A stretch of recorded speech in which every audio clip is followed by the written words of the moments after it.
Hello student, P block element के इस video में आज हम कुछ और इम्पॉर्टेंट टॉपिक करेंगे। उनमें से पहला टॉपिक है इनर्ट पेयर इफ़ेक्ट। सबसे पहले आपको इनर्ट पेयर इफ़ेक्ट जिन एलिमेंट में शो होता है उनके एग्जाम्पल देंगे। फिर इनर्ट पेयर इफ़ेक्ट के कॉज रीज़न क्या हैं। उसके बाद अगर किसी एलिमेंट में इनर्ट पेयर इफ़ेक्ट है तो उसकी कॉन्सिक्वेंसेस क्या हैं, और इनर्ट पेयर इफेक्ट बेस पे कौन कौन से क्वेश्चन सॉल्व किए जाते हैं। तो इनऑर्गेनिक केमिस्ट्री में पी ब्लॉक एलिमेंट में इनर्ट पेयर इफेक्ट बहुत इंपॉर्टेंट रोल प्ले करता है। तो शुरू करते हैं इनर्ट पेयर इफेक्ट। सबसे पहले मैं इनर्ट पेयर इफेक्ट में इनर्ट का मतलब समझाता हूँ। इनर्ट का मतलब होता है जो रिएक्ट ना करे। पेयर का मतलब दो इलेक्ट्रॉन का ऐसा पेयर जिसके कारण ये इफेक्ट पड़े जब वो इलेक्ट्रॉन का पेयर रिएक्शन में, केमिकल बॉन्डिंग में या वैलेंसी में पार्टिसिपेट नहीं करता। तो मैं आपको ज़्यादा देरी ना करके जल्दी से ही इनर्ट पेयर इफेक्ट समझाता हूँ। तो शुरू करते हैं इनर्ट पेयर इफेक्ट। सबसे पहले हम इनर्ट पेयर इफेक्ट के लिए तीन एलिमेंट याद करेंगे। Thallium, lead, bismuth. हाँ जी, कौन से तीन एलिमेंट?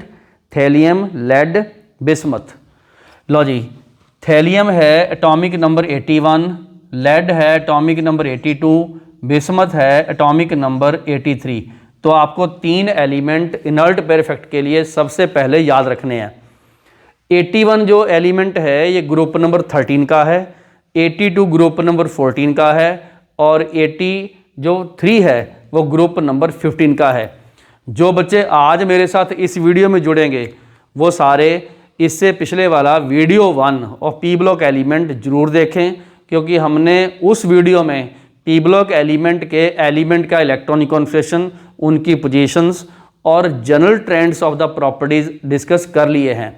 तो तीन एलिमेंट आपको याद रखने हैं। एक एलिमेंट है थैलियम, एक एलिमेंट है लेड और एक है बिस्मथ। अब देखो इनका एटॉमिक नंबर भी आपको आना चाहिए। 81 का मतलब ये है कि अगर आप जीनोन का एटॉमिक नंबर 54 लिखोगे तो इन सब को ऐड करने से 81 बनता है। ठीक है, तो अगर हमें देखो 81 का आ जाता है इलेक्ट्रॉनिक कॉन्फ़िगरेशन तो हम 82, 83 का लिख सकते हैं। आप एक चीज़ देखो, इनके इलेक्ट्रॉनिक कॉन्फ़िगरेशन में मैंने 6s2 को हाईलाइट किया हुआ है, यही है इनर्ट पेयर। तो आप लोग इसके ऊपर इस तरीके से लिख लो, यही है इनर्ट पेयर। उसके कारण हम इफेक्ट देखेंगे। नॉर्मली क्या होता है, वैलेंस शेल के सारे इलेक्ट्रॉन बॉन्डिंग में पार्टिसिपेट करते हैं, जैसे ये पी भी करेगा और ये दोनों एस करेंगे। तो ग्रुप नंबर 13 की जो ग्रुप वैलेंसी है वो 3 होनी चाहिए, जिसमें एक इलेक्ट्रॉन ये और 2 ये। ग्रुप नंबर 14 की 4 होनी चाहिए, 2 ये और 2 ये 4। और ग्रुप नंबर जो 15 है उसकी वैलेंसी 5 होनी चाहिए, 3 और 2 ये 5। तो मतलब उनकी बॉन्डिंग की कैपेसिटी वैलेंस इलेक्ट्रॉन से निकलती है। लेकिन यहाँ क्या होता है, इन एलिमेंट में ये जो 6s2 है ये बॉन्डिंग में पार्टिसिपेट नहीं करता, मतलब ये इनर्ट है। इसी पेयर को बोलते हैं कि इनर्ट पेयर है, और इसी के कारण जो इफेक्ट आएगा उसको बोलेंगे इनर्ट पेयर इफेक्ट। तो अल्टीमेटली क्या हुआ, देखो अगर आपको पूछा जाए इनर्ट पेयर इफेक्ट है क्या, तो बहुत सिंपल सा तरीका, लेस टेंडेंसी मतलब रिलक्टेंस बोलना। रिलक्टेंस मीन्स किसी की बॉन्डिंग में, एक्टिविटी में लेस पार्टिसिपेशन, जिसको बोलते हैं कि एक्टिव, इनएक्टिव, पैसिव। तो less tendency of 6s2 electron pair to participate in bond formation, मतलब bonding, it is known as inert pair effect. मैं IPE इसकी जगह पे लिखा IPE। तो इनर्ट पेयर इफेक्ट में क्या होता है कि 6s2 इलेक्ट्रॉन बॉन्डिंग में पार्टिसिपेट नहीं करते, और इसीलिए उसको बोलते हैं कि वो इनर्ट पेयर इफेक्ट हुआ। ठीक है, 3 एग्जांपल इसके याद कर लो, थैलियम, लेड, बिस्मथ। क्वेश्चन ये आया कि इनर्ट पेयर इफेक्ट क्यों होता है, बाकियों में क्यों नहीं है, इनमें ही क्यों है। ठीक है, बाकियों में क्यों नहीं है, इनमें ही क्यों है। लो जी, आप एक चीज चेक करो, इस 6s2 से पहले 4f4 है, 14 एंड 5d है, सब में ऐसे है। ठीक, ये जो 4f14 है, जब 5d10 है, मतलब 4F एंड 5D जो सबशेल्स हैं इनके शील्डिंग इफेक्ट पुअर है, मतलब ये न्यूक्लियस और वैलेंस शेल के बीच में अच्छा शील्ड का काम नहीं करता, न्यूक्लियस के अट्रैक्टिव फोर्स को इतना वीक नहीं करता, मतलब इनकी प्रेजेंस में न्यूक्लियस अपना फोर्स वैलेंस शेल को लगाता रहता है, उसको खींचता रहता है। तो इसका मतलब पहला कौन सा हुआ, पुअर शील्डिंग इफेक्ट किसका, 4F14 एंड 510। आपको देखता है तीनों में ही है। It is more and it is due to diffused shape. Diffused का मतलब बिखरा होना, डेंसिटी इलेक्ट्रॉन की कम है, लोब ज़्यादा हैं, डिफ्यूज शेप है मतलब स्कैटर्ड है। ओके, उससे होगा क्या, देखिए इसमें जो थैलियम है अगर मैं इसका Z देखूं तो +81 लिखूंगा। 81 का मतलब 81 प्रोटॉन या 81 जो पॉजिटिव यूनिट चार्ज हैं वो वैलेंस शेल के इलेक्ट्रॉन को अपनी तरफ खींचेंगे। इसमें 82 है, इसमें 83 है। एक बात याद रखना, 81, 82, 83 बहुत हाई मैग्नीट्यूड होता है, बहुत स्ट्रॉन्ग फोर्सेस होता है, ठीक है। तो उससे क्या होगा, Z इफेक्टिव इंक्रीज मतलब more, and 6s2 more attracted towards nuclear core.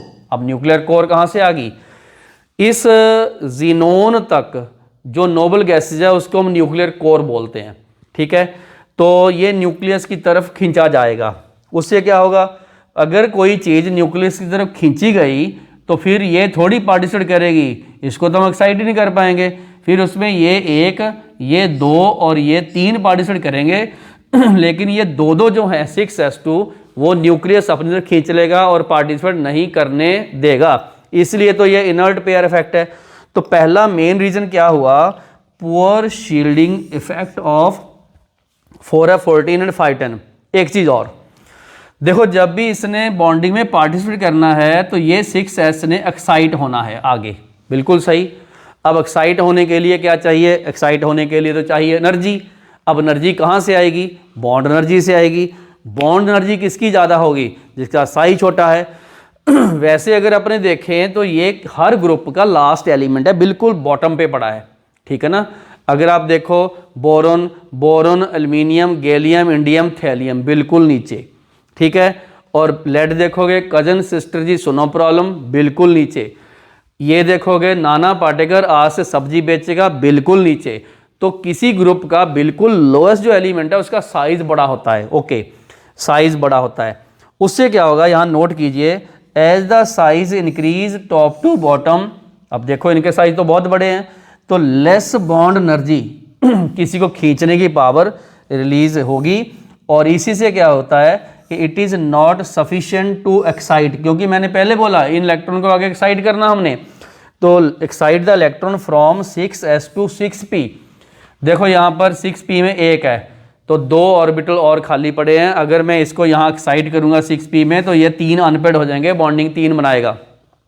अब यहाँ 1 रह गया। तो ये मेन 2 रीज़न हैं, पुअर शील्डिंग इफेक्ट और यहाँ लिख दूँ मेन लेस बॉन्ड एनर्जी, मतलब इतनी कम बॉन्ड एनर्जी कि उसको एक्साइट कर नहीं पाएगी। ठीक हो गया, बिल्कुल क्लियर है। तो अभी आपने इनर्ट पेयर इफेक्ट पूरा सीख लिया, यहाँ तक कॉज सीख लिया, कौन से 3 एलिमेंट में है, थैलियम, लेड, बिस्मथ। ओके, अब क्वेश्चन आया, इनर्ट पेयर इफेक्ट समझ आ गया, एलिमेंट का पता चल गया, कॉज उसका क्लियर हो गया। अब ये आगे क्या करेगा, कौन कौन सी प्रॉपर्टी को इफेक्ट करेगा देखते हैं। इसको बोलते हैं कॉन्सिक्वेंसेज, मतलब इनर्ट पेयर इफेक्ट के कारण क्या नई चीज आएगी, कौन कौन से आगे किसी प्रॉपर्टी पे क्या इफेक्ट पड़ेंगे, यही तो इंटरेस्टिंग चीज है। इसीलिए तो इनर्ट पेयर इफेक्ट यूनिक है। इनऑर्गेनिक केमिस्ट्री में इनर्ट पेयर इफेक्ट का काफी इंपॉर्टेंट रोल है, मैंने आज के इस वीडियो के शुरू में बता दिया।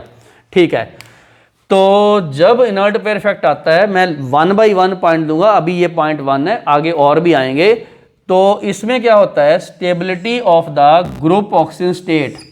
अब देखिए हर ग्रुप की अपनी एक जनरल ऑक्सीजन स्टेट है। अगर मैं बोलूं कि ग्रुप नंबर 13 की जनरल ऑक्सीजन स्टेट ये है, अगर मैं बोलूं ग्रुप 14 की जनरल ऑक्सीजन स्टेट ये है, समझ आ गया। अब देखिए 3 + 3 तो तब शो करेगा अगर तीनों एलिमेंट बॉन्डिंग में पार्टिसिपेट करते हैं। मतलब बोरोन ने 3 में पार्टिसिपेट किया, BF3 बनाया। अगर मैं ये देखूं तो ये BF3 आम बनाता है BF3। कार्बन +4 देखूं तो CCl4 रेगुलरली बनाते हैं। ठीक है, क्लियर हो गया सबको? बिल्कुल क्लियर हो गया। अब क्या हुआ, जो ग्रुप की ऑक्सीजन स्टेट है, मतलब जैसे ग्रुप 13 की +3, ग्रुप 14 की +4, उसकी स्टेबिलिटी टॉप टू बॉटम कम होती है। मतलब 3 मैक्सिमम ये शो करेगा, ये 3 थोड़ा कम होता हुआ ये हुआ लीस्ट स्टेबल। उसका उलट जो ग्रुप की ऑक्सीजन स्टेट है उससे 2 कम, कितनी, 2 यूनिट कम, 3 है तो +1 वाला मोर स्टेबल हो गया। यहां चेक करो, less stability of the group oxygen state and more stability of the oxygen state 2 unit less than the group oxygen state. Group की जो ऑक्सीजन स्टेट है उसकी स्टेबिलिटी टॉप टू बॉटम कम होती है, लेकिन उससे 2 यूनिट कम की ज्यादा होती है। अल्टीमेटली क्या हुआ, थेलियम +3 में कम शो करता है, +1 में ज्यादा। सेम ट्रेंड इसमें है, +4 की स्टेबिलिटी कम होती जा रही है और 2 की बढ़ती जा रही है, ये इसमें ज़्यादा स्टेबल है। मैंने ये वाली चीज़ यहाँ नहीं लिखी, मैंने इतना बोल दिया, बिस्मथ जब शो करेगा तो +3 वाला मोर एंड +5 वाला लेस, तो ये इधर स्टेबिलिटी के ऑर्डर आ गए। एज ए होल आपको ये ऑर्डर याद करने हैं, मतलब ये वाला ऑर्डर भी याद करना आपको 15 में, और ये 13 में 1 वाला ज़्यादा 3 से और 2 वाला ज़्यादा 4 से। तो अभी मैंने आपको ग्रुप ऑक्सीजन स्टेट की बात बोल दी। अब इन ग्रुप ऑक्सीजन स्टेट से कुछ नई बातें और आएंगी, वो मैं नेक्स्ट अगले सेक्शन में बताता हूँ आपको। तो अभी तक आपने सिर्फ इनर्ट पेयर इफेक्ट, उसके एग्जाम्पल, उसके कॉज और एक पॉइंट पढ़ा है कि इनर्ट पेयर इफेक्ट के कारण क्या इफेक्ट पड़ता है। आप वीडियो रोको एक बार कंप्लीट, वीडियो रोक के ये सारा सेक्शन जो है इसको उतारो और उतार के ये सब एग्जाम्पल ऑर्डर नोट करो। ये बहुत एग्जाम्पल इंपॉर्टेंट ऑर्डर हैं ये। इसका आगे ऑब्जेक्टिव क्वेश्चन में फॉर्मेशन ऑफ कंपाउंड्स में, फॉर्मेशन ऑफ हाइड्रोक्साइड, क्लोराइड के फॉर्मूले, उनके आगे मतलब जैसे भी हम लोग देखें ऑक्सीजन स्टेट होगी, रिड्यूसिंग कैरेक्टर है, मैं काफ़ी कुछ कराने वाला हूँ अभी, तो ये नोट कीजिए। तो अब हम करते हैं नेक्स्ट, मतलब कुछ और consequences of inert pair effect, इससे अगले सेक्शन में। वीडियो रोक के ये पूरा करो। तो शुरू करते हैं नेक्स्ट। तो अब हम करते हैं इनर्ट पेयर इफेक्ट के कुछ और कॉन्सिक्वेंसेज। एक बात ध्यान से समझ लो, इनर्ट पेयर इफेक्ट में जो स्टेबल ऑक्सीजन स्टेट है, कुछ स्पेशल एलिमेंट की, थेलियम, लेड और बिस्मथ की, जो उनकी ग्रुप ऑक्सीजन स्टेट है उससे 2 यूनिट कम होती है।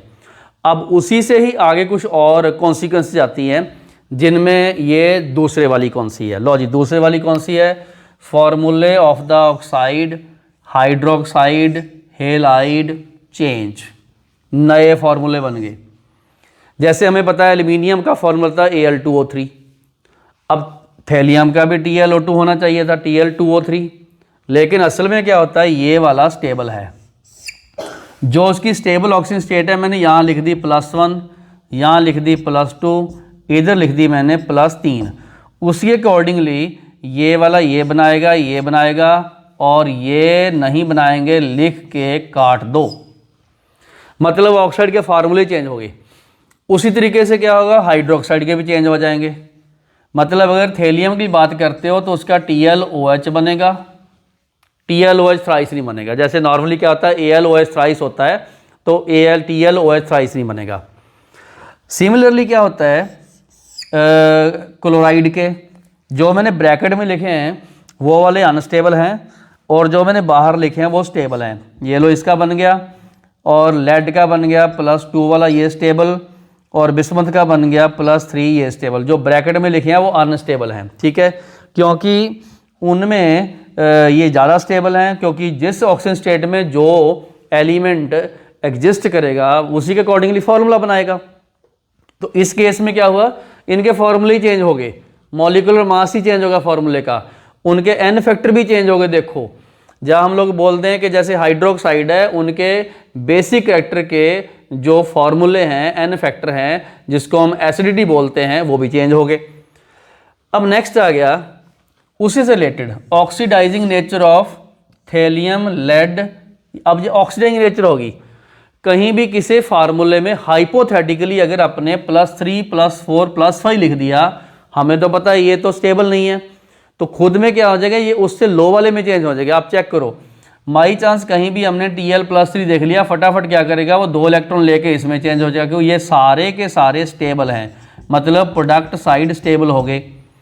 दूसरे नंबर पे क्या हुआ, इन सब का SRP पॉजिटिव लिख लो, यहाँ पर क्या है SRP इनका पॉजिटिव है, स्टैंडर्ड रिडक्शन पोटेंशियल इनका पॉजिटिव हो गया, क्योंकि इन्होंने 3 इलेक्ट्रॉन लेके 1 में चेंज हो गया और 1 वाला स्टेबल है due to inert pair effect. ठीक है, तो इसका मतलब जो खुद रिड्यूस हो, देखो 3 से जो खुद रिड्यूस हो और ये वाले सारे के सारे ऑक्सीडाइजिंग एजेंट बन गए, जो खुद रिड्यूस होते हैं वो ऑक्सीडाइजिंग एजेंट बन जाते हैं।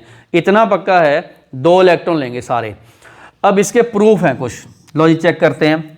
ग्रुप नंबर 13 में कई बार आपको इंडियम और थैलियम में रिएक्शन लिखी जाएगी, पूछ लेंगे क्या ये रिएक्शन हम लोग इलेक्ट्रिसिटी के सोर्स के लिए यूज़ कर सकते हैं कि नहीं, मतलब क्या इस रिडॉक्स रिएक्शन का जो E0 सेल है, सेल पोटेंशियल है, क्या वो पॉजिटिव है कि नहीं, चेक करते हैं।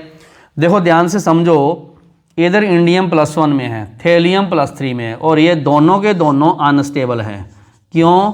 क्योंकि थैलियम एग्जिस्ट करता +1 में, इंडियम करता +3 में।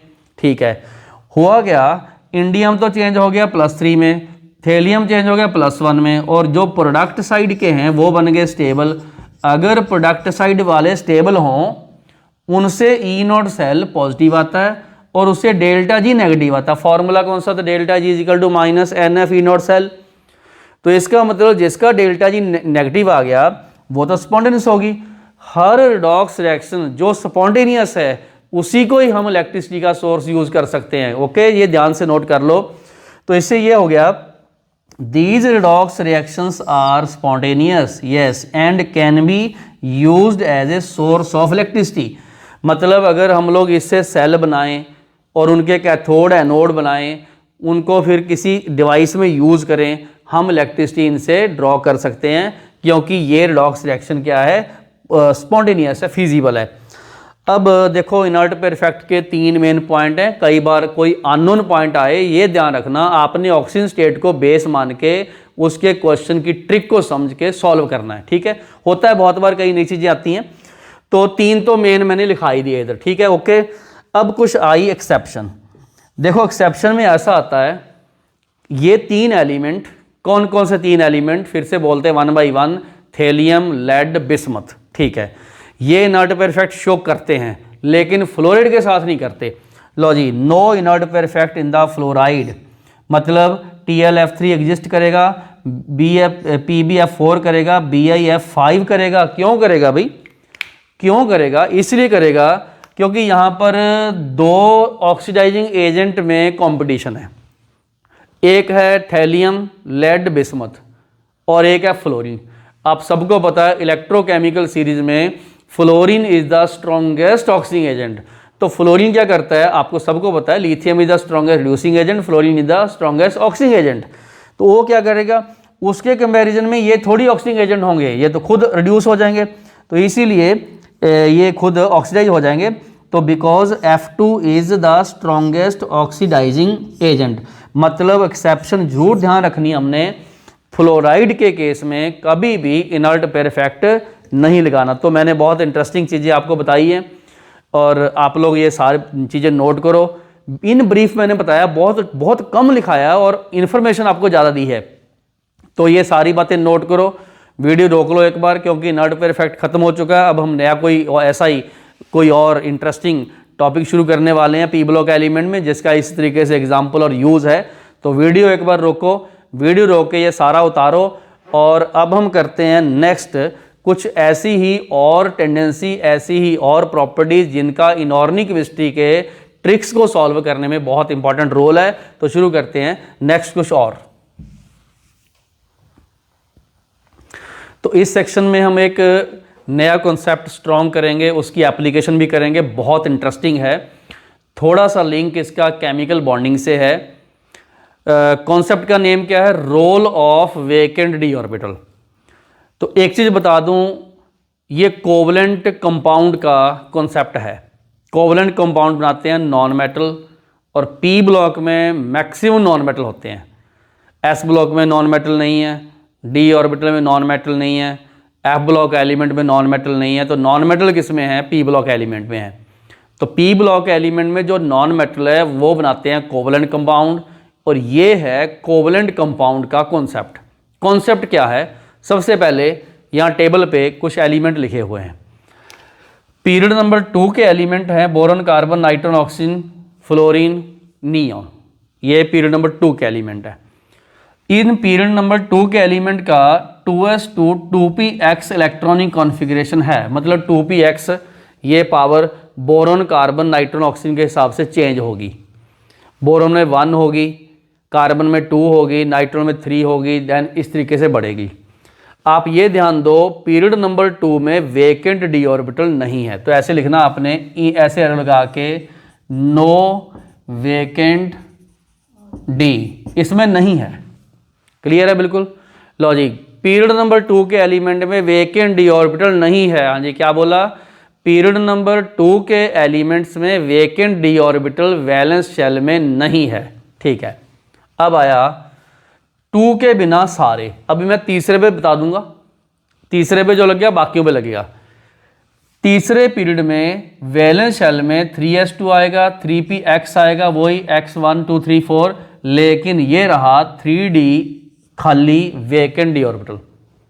आप सोचोगे सर आपने अकेला तीसरा लिखा, पीरियड टेबल तो और भी बहुत है। लाइन लिख दी, period number 4 5 6 also have ND0 vacant D orbital. Okay, सब में होता है। 2 नंबर पीरियड के बिना सब में वेकेंट डी ऑर्बिटल होता है। अब इसका रोल क्या है? ठीक है जी, लो जी, ये मैंने आपको कॉन्सेप्ट समझाया। पीरियड नंबर 2 के एलिमेंट में वेकेंट डी ऑर्बिटल नहीं होता, उसके बिना सब में होता है वेकेंट डी ऑर्बिटल। उसका फ़ायदा नुकसान क्या? चलो शुरू करते हैं। देखो, ये जो पीरियड है 2, इसमें डी नहीं है। जब बॉन्डिंग होगी तो इसमें डी तो है नहीं, इसीलिए इनकी बॉन्डिंग में डी का रोल ही नहीं है कोई। वहीं से बात शुरू हुई, there is no vacant D orbital in the, किसमें बोलूँ, एलिमेंट्स ऑफ, हाँ जी, कौन से period? Second period. That is absence of vacant D orbital, है ही नहीं। मतलब बॉन्डिंग में इन डी ऑर्बिटल का कोई रोल नहीं है। अब बॉन्डिंग में रोल नहीं है तो क्या होगा? मैक्सिमम कोवलेंसी कैन नॉट एक्सीड 4, 4 से ज़्यादा नहीं हो सकती। ठीक है, क्योंकि असल में क्या है कि अगर 3 ये हैं, 1 ये है और 3 ये हैं, तो 4 ज़्यादा से ज़्यादा ऑक्टेट पूरा करेंगे।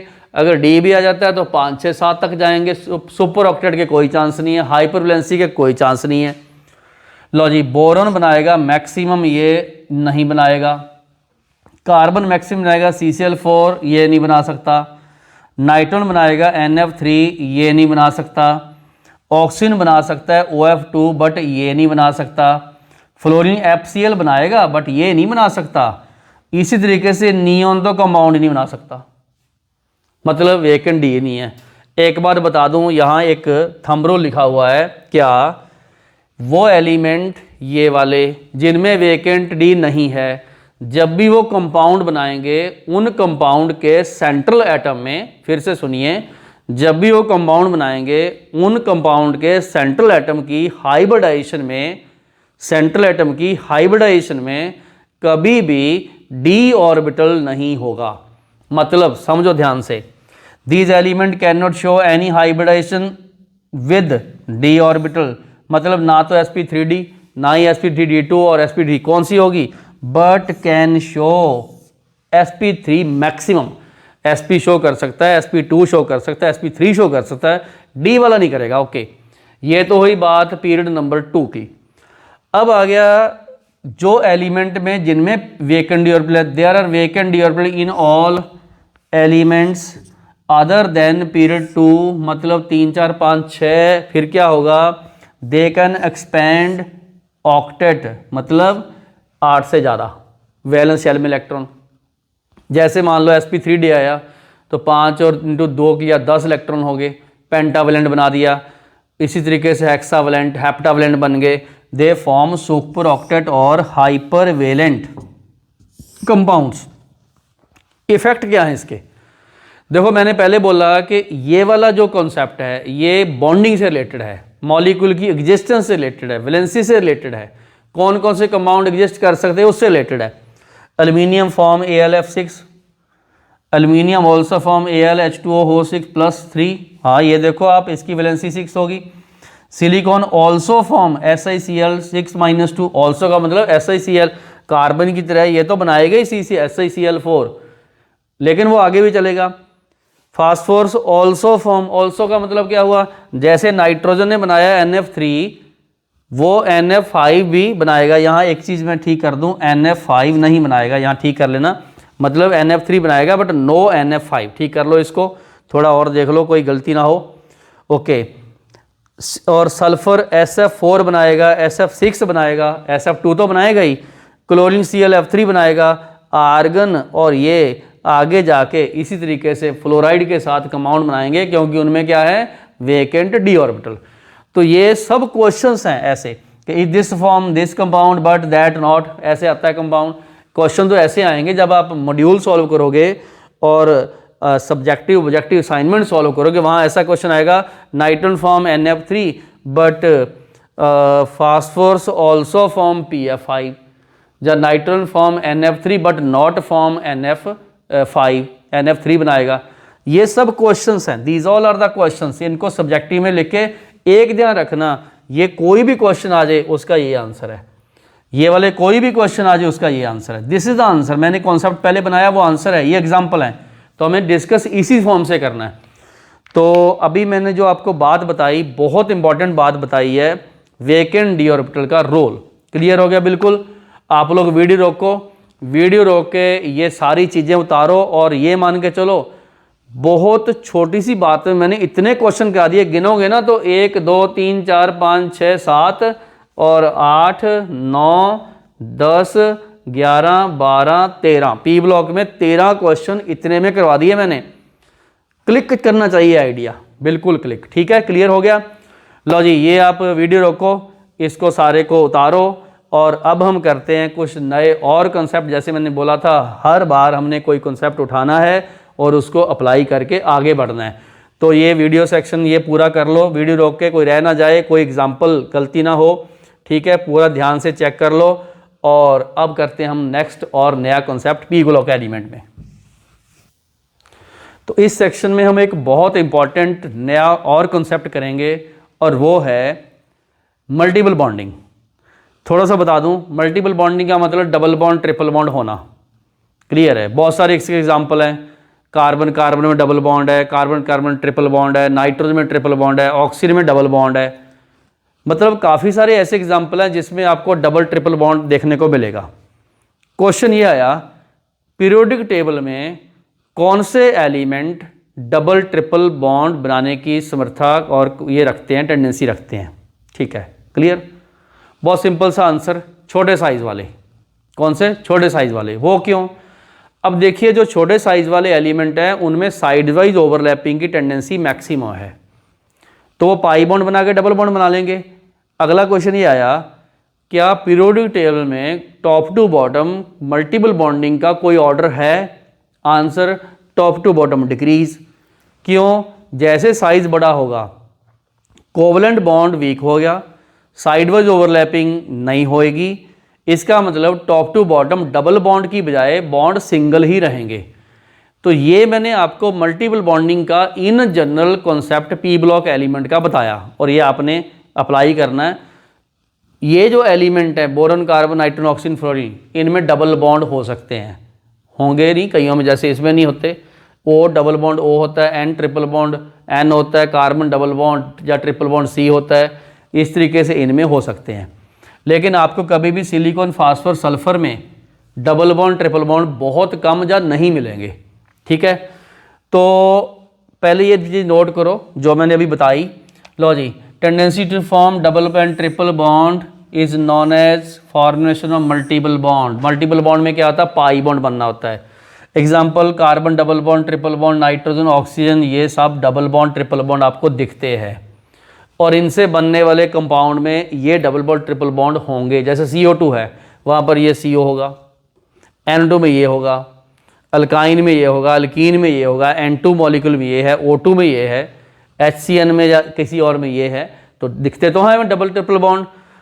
रीज़न क्या है इसका, ये लो, पहले मैंने बताया छोटे साइज वाले एलिमेंट उनकी मैक्सिमम टेंडेंसी है टू मैक्सिमम टेंडेंसी, ठीक है, और मैक्सिमम टेंडेंसी इसमें लिख दूँ, ये डबल हो गया, 1 minute, to overlap side wise, ठीक है, ये लिख लो, maximum tendency to overlap side wise and to form pi bond, ठीक है। आप वैसे लिख सकते हो ए और ए में पहले क्या बना, सिग्मा बॉन्ड, उसने ऐसे साइड वाइज ओवरलैपिंग किया, बन गया डबल बॉन्ड, जैसे भी ट्रिपल बॉन्ड। ओके, दूसरे नंबर पे क्या है, tendency to form multiple bond decrease, वो क्यों, साइज इंक्रीज हो गया। तो ये ऑर्डर आपको याद रखना। ग्रुप नंबर 14 में कार्बन की टेंडेंसी मोर है देन सिलिकॉन, नाइट्रोजन की मोर है देन फास्फोरस, ऑक्सीजन की मोर है देन सल्फर। ये 3 एग्जाम्पल तो पक्का याद रख लो, ठीक है। अब देखिए मल्टीपल बॉन्डिंग हमें क्लियर होगी, उसका ऑर्डर क्लियर हो गया, कौन ज़्यादा बनाएंगे फिर से बता दूं, छोटे साइज वाले पीरियड नंबर 2 के एलिमेंट ज़्यादातर मैं बता देता हूँ 1, 2 इनमें होते हैं, और हमने मल्टीपल बॉन्डिंग कंसेप्ट लगाने भी इन पे ही हैं, इनके ही क्वेश्चन डिस्कस करेंगे अपने मल्टीपल बॉन्डिंग, ठीक है। लो जी, क्वेश्चन नंबर पहला, पी ब्लॉक एलिमेंट में जनरल कॉन्सेप्ट करा रहा हूँ, वो 1 और 2 दोनों में अप्लाई होते हैं।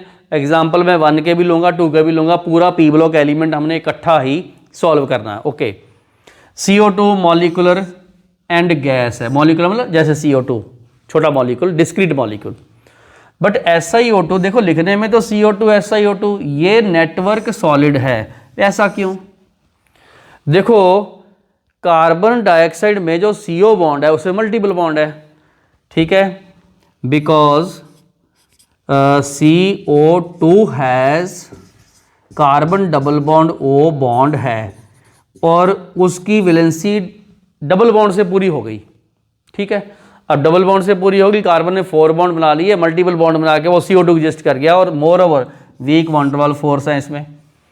उसके उलट SiO2, देखिए SiO2 में डबल बॉन्ड तो बनेगा नहीं। अब सिलिकॉन ने अपनी वैलेंसी 4 पूरी करनी है, ग्रुप वैलेंसी 4 है, 4 तो बॉन्ड बनाएगा ही, चाहे C ने डबल बॉन्ड बनाए या सिलिकॉन ने ये सिंगल 4 बनाए।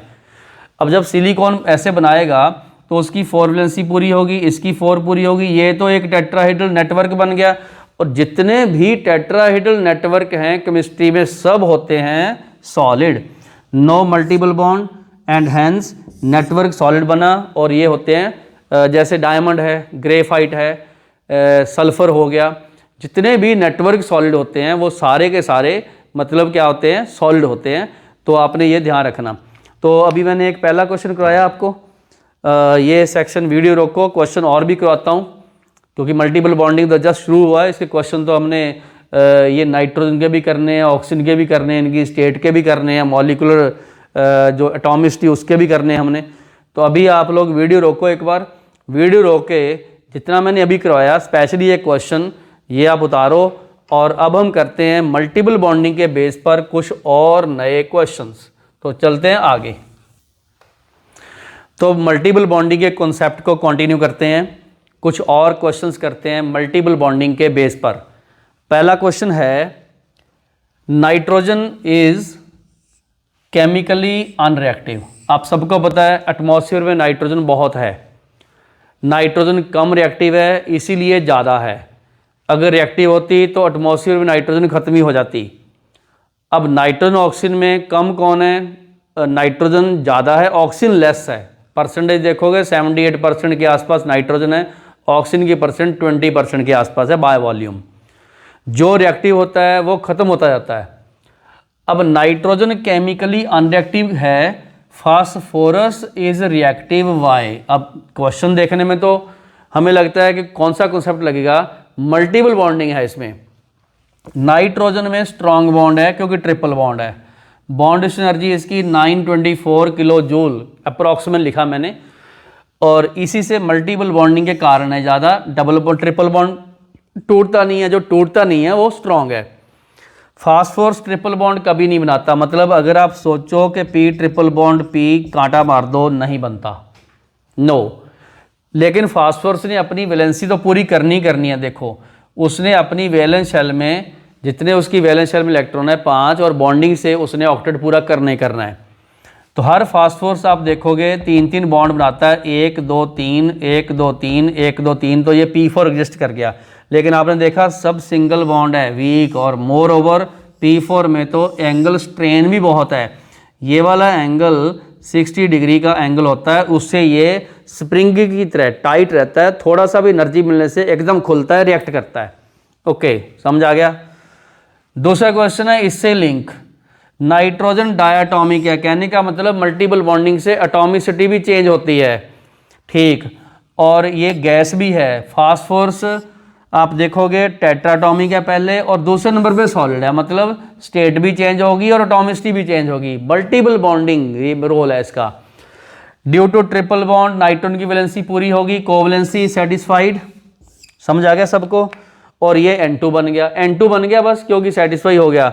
लेकिन फास्फोरस एग्जिस्ट एज क्या, P4। ओके, फिर से ध्यान समझो, ये बॉन्ड इससे जुड़ा, ये इससे जुड़ा, ये इससे जुड़ा, 3 बन गए, ये वाला इससे जुड़ा, इसके 2 बन गए, ऐसे जोड़ दो 3 बन गए, इससे जोड़ दो, सबके 3-3 हो गए, ये P4 बन गया। और ये टेट्राटॉमिक है, और टेट्राटॉमिक है तो मॉलिक्यूलर साइज बड़े हो गए, सॉलिड भी है। तो इसमें आपने एक तो एटॉमिसिटी देखी, और छोटे साइज वाले मॉलिक्यूल गैस होते हैं, बड़े साइज वाले मॉलिक्यूल में van der Waals force strong होते हैं और वो बन जाते हैं सॉलिड। मतलब P4 सॉलिड है, टेट्राटॉमिक है, N2 गैस है और डायटॉमिक है। आगे चलिए, ऑक्सीजन डायटॉमिक है, सल्फर ऑक्टाटॉमिक है, ऐसा क्यों? ऐसी रीजन है, मल्टीपल बॉन्डिंग है ऑक्सीजन में तो O डबल बॉन्ड आ गया, इसलिए O2 डायटॉमिक बन गया। लेकिन सल्फर में मल्टीपल बॉन्डिंग नहीं है, सिंगल सिंगल बॉन्ड बनाएगा। और इसमें यह ध्यान रखना 2-2 लोन पेयर हैं इसमें, इसलिए रिपल्शन के कारण इसकी एक 8 एटम की पकड़ और क्राउन शेप स्ट्रक्चर बनती है। सारे बॉन्ड सिंगल हैं इसमें, ठीक है, इसी के कारण, क्योंकि मल्टीपल बॉन्ड होता तो सल्फर भी S2 मतलब ऐसे होता, नहीं होता, इस तरीके से ध्यान रखना, ठीक है। ऑक्सीजन गैस है, सल्फर सॉलिड है, क्या रीज़न? वही छोटे साइज वाले मॉलिक्यूल में van der Waals force week हैं, बड़े साइज वाले van der Waals force strong हैं। Van der Waals force depend करते हैं साइज पे, एटॉमिसिटी पे। तो मैंने ये इधर यही लिखा है कि state of the substance depend on the intermolecular force. ये इंटरमॉलिक्यूलर फोर्स है, मॉलिक्यूल का मॉलिक्यूल के साथ। इंटरमॉलिक्यूलर फोर्स डिपेंड करते हैं साइज ऑफ द मॉलिक्यूल, वो डिपेंड करता है एटॉमिसिटी, किस में ज़्यादा है। एटॉमिसिटी O2 की 2 है, S की 8 है। तो O2 is small, discrete, discrete का मतलब इंडिविजुअल, अकेला रहता है, and weak van der Waals forces हैं, इसीलिए ये गैस है। लेकिन सल्फर S8 है, लार्ज मॉलिक्यूल है, स्ट्रॉन्ग इंटरमॉलिक्यूलर फोर्सेज है, इसीलिए सॉलिड है। बिल्कुल टू द पॉइंट आंसर अपने देना है, और रीजन आपने बिल्कुल प्रॉपर हिट करना है। ये सब कुछ मल्टीपल बॉन्डिंग का रोल है इसका, सब कुछ किसका रोल है? मल्टीपल बॉन्डिंग का रोल है। तो एक बार वीडियो रोको, वीडियो रोक के इसको पूरे चारों क्वेश्चन को उतारो। ऑब्जेक्टिव में, कॉन्सेप्चुअल क्वेश्चन में ये बहुत इंपॉर्टेंट चीज़ें जो हम लोग पढ़ रहे हैं, क्योंकि मल्टीपल बॉन्डिंग ने रिएक्टिविटी को अफेक्ट किया, मल्टीपल बॉन्डिंग ने एटॉमिसिटी को अफेक्ट किया, मल्टीपल बॉन्डिंग ने स्टेट को अफेक्ट किया। मल्टीपल बॉन्डिंग किस तरीके से किसी एक केमिकल की नेचर, उसकी फिजिकल स्टेट, उसकी मॉलिक्यूलर स्टेट को कैसे अफेक्ट करती है। तो मैं एक बार साइड में हो जाता हूं और आप लोग इस वीडियो को रोक के ये सारे क्वेश्चंस करो, और मिलते हैं नेक्स्ट वीडियो में विद सम न्यू कॉन्सेप्ट्स। मेरे साथ जुड़े रहिए, बहुत interesting topic P block element के चल रहे हैं। इनऑर्गेनिक केमिस्ट्री स्ट्रॉन्ग करनी है तो P ब्लॉक एलिमेंट को हिट करो और उसके कॉन्सेप्ट को समझो। फोटोन एजुकेशन चैनल को सब्सक्राइब करो, मेरे साथ जुड़ रही है। Till then take care, have a nice day.